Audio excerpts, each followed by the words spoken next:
few questions now. I did a thing on my social media the other day to ask some questions for Stuart, and I've got a few here.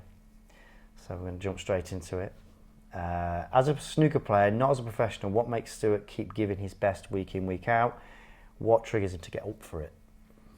I think I just love the game. I know people go on about it all the time, but I think a 9-to-5 job ain't for everyone. Yeah, absolutely. I just find it fascinating. Like even a black off the spot, there's a million different ways you could play it. Yeah. It's nothing's ever the same. You come in here, some days the timing's there, you're potting balls. Other days you come in here and you're struggling to pot a black off the spot. Yeah. It's just all that. I won't know about that. But yeah, all that. Some days I'm at tournaments and I can't give it my best. I try and give my best all the time.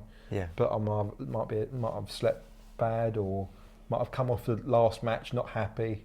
Yeah. Going into the next match a bit low and confident. Things like that. It's so much. You just got to keep going and keep swinging. Yeah, exactly. Yeah, that's it. I say, as maybe my love for the game keeps me going. Yeah, brilliant.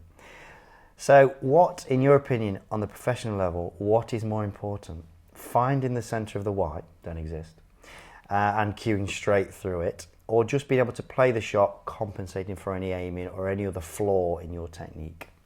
Yeah, it's got to be the second part.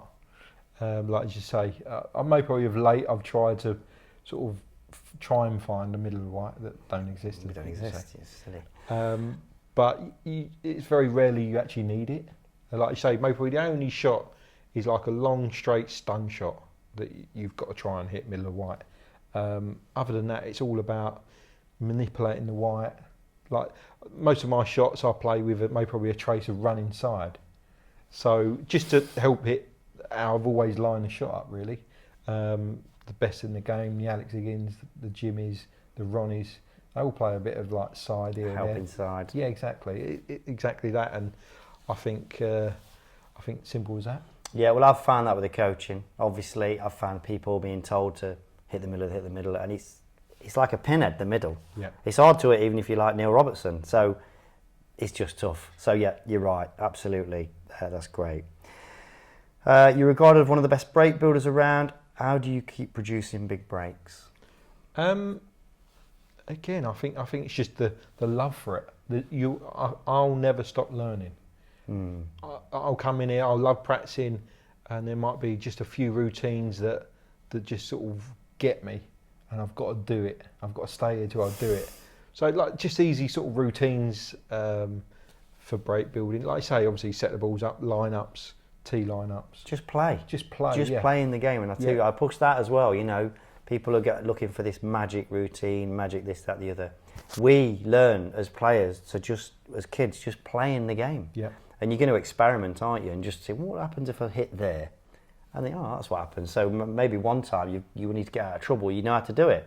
You know, it's not all straight lines, is it? Yeah, so, in fact, exactly. I remember, like I say, when I very first started, I remember playing the black dead straight, screwing it off the cushion. Yeah.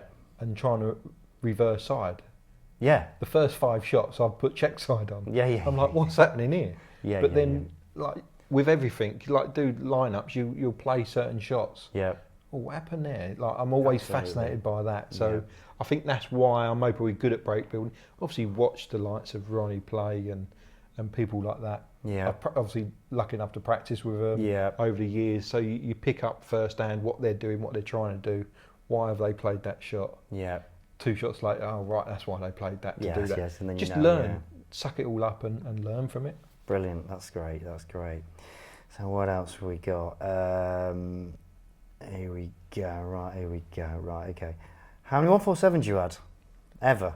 You stopped counting? Yep. I remember. I think it might have been Anthony Hamilton saying to me, "You're a good player when you stop counting." Stop counting. Yes. So I think I got to about 45, 50. Right. And then I stopped counting. I'd say maybe probably close to 300. 350. So he hasn't stopped counting.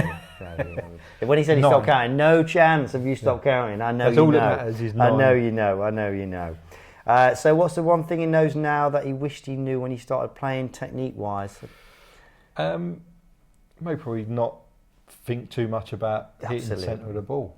Yeah. To not and sort of practice. When you practice on your own doing solo, you can work on things. But when you get in matches, not to overthink. Just let all that practice just come out in play. Absolutely, and I think that is, from a playing perspective, that it definitely, like I say, the coaching, everybody's in middle, no good. Like you're saying about the circle of death. Yes. Overthinking. Absolutely. That's massively. Yeah, and even at pro level, like I say, we do it, but amateurs can get more. It's crazy. But anyway, So last question by Anon, those guys. Who beat you in the 2005 World Championship 10-8, the 2012 World Open 5-zip, and the 2016 Riga Masters 4-3, but he did dominate it? Who was that? I can't think off the top of my head. I'm sure it ain't someone too far away. He's very handsome. Yeah. That's your clue. It can't be you then. It's me. Cheers, thank you. Yeah. Cheers, Michael. Thanks for the day. Thank you.